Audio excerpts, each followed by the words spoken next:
Now on WBZ News Prime Time, Anna Gifty Opoku-Agyeman joining us in studio. She's an award-winning Ghanaian-American researcher, entrepreneur, and writer, a doctoral candidate at Harvard Kennedy School studying public policy and economics, and the co-founder of the Sadie Collective, the only nonprofit organization addressing the underrepresentation of Black women in economics, finance, and policy. Right now, she's here to talk to us about her latest book, The Double Tax: How Women of Color Are Overcharged and Underpaid. Now, before we dive into the book, you actually begin with a dedication to your nieces, and you tell your readers, womanhood is expensive, so ask for more and then some. And I think that's a great place to start because womanhood is expensive, but this book examines the statement in a way that readers may not think about initially. You're going to open up our minds. Talk to us about what the double tax is. First of all, thank you so much for having me on the program. This is such an honor.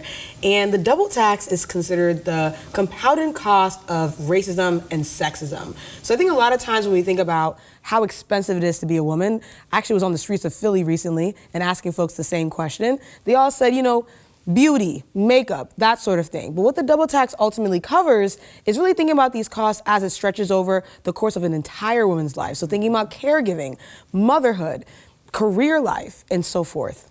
Now, Anna, you are doing the work. You've written another book. This is not her first book. Okay, so you've written another book. You've also co-founded a nonprofit that brings underrepresentation of Black women in economics and finance and policy to light. Yes. You are booked and busy. Talk to me about why it was important for you to write this book. I think that the current moment sort of demands it, if I'm being honest, right? We're seeing a lot of attacks on women in leadership, women who represent so much for so many people. And so I think that what's important to do is to contextualize why those attacks actually have consequences for the rest of society. So, you know, I know that y'all have covered sort of the Black women who are leaving the labor force in droves, right? Leaving, exiting, right? However you want to define it. And what I want folks to maybe think about in light of the double tax is that those women are also taxpayers, right? So if they're not able to make an income, they're not able to reinvest in neighborhoods and societies that you are a part of. And so the idea here is that the double tax is really about, we want to eliminate these costs that women, especially women of color, are dealing with, because it's sort of like a fire in your neighborhood. If you don't put that fire out, at some point that fire is going to spread to your doorstep. And then what do we do then?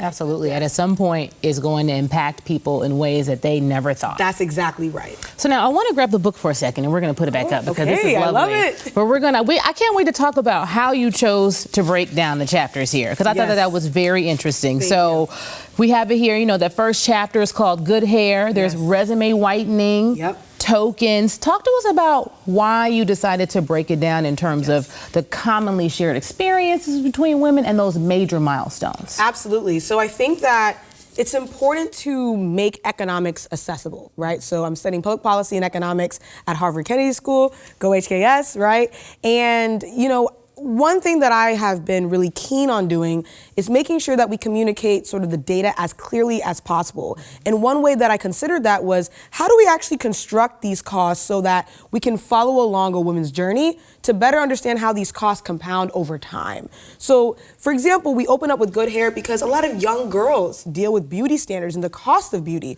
right away. So I think I talk about in the book that I was about 7 years old when I started thinking about the cost of my hair and how I look, right? Whereas, you know, that could even happen for younger girls at a very young age, right? Maybe 5 or 6. And then we kind of continue through motherhood. We talk about career life. We talk about retirement. And again, the structure here is to really illustrate that these costs are not just happening at different life milestones. If they're left unaddressed in one life milestone, they show up in another. And that's really what that final bill illustrates. The idea that a lot of older women at the end of life are dealing with these costs as it compounds over time. And that's definitely going to be interesting as people make their way through the book. And to your point, see how each one affects the other. That's exactly right. Now, conversations about gender and women's rights and the impacts of racial and socioeconomic conditions, it can get a little uncomfortable for some. But tell our viewers why this is an important read for everyone. I feel like, one, you know, you should care about women of color and women because we're human too, right? We're important too. But I also think that it goes back to that metaphor that I shared earlier. It's actually costly to ignore us, right? So if you don't allow these costs to be addressed in full, things like Jimmy Kimmel getting fired from his show, right, are inevitable, because I would argue that that actually started with a cost not being addressed with Jemele Hill, Amber Ruffin. And these are women of color whose also speech was policed. And so what the double tax is ultimately illustrating is a potential future. There's a lot of different futures that we can choose as people in our society. And the question is, do we want to choose a future where half of our society, or even a significant portion of our society, isn't able to be full participants? And the reality is, if we choose that future, it's actually going to cost all of us. You're definitely giving our viewers something to think about, which is what I like. And that takes me to our next question. I love to give our viewers, anytime I do a story or a live interview, I like to give them a call to action, because we have viewers who watch, we'll have readers who read, who have this new information, this new perspective, and they say, all right, what can I do with this new information now that I have it? Yes. So what I love about this book is that I don't leave you with just the problems. I give you a lot of solutions to start from, right? And so one thing I will say is just to do something.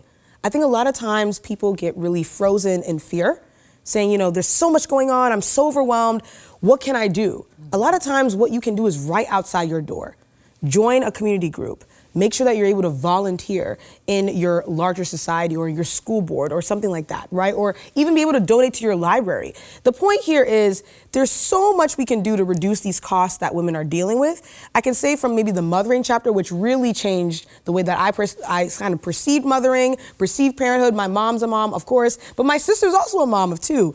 And I would say in that regard, I think we also need to give women grace, right? A lot of times, the women in our lives are carrying so much. And so really just treating the women in your life as human, asking them what they need. A lot of times they're carrying caregiving responsibilities on top of all of these other costs that the double tax illustrates. And so the hope is you treat us as human, right? Treat us as people who are deserving of respect and dignity, but you always also do something in your community that can also affect women in the society at large. And to think, this is just a taste. This is why you have to get the book. Anna Gifty Opoku-Agyeman, thank you, and we will be right back. Thank you so much, Courtney.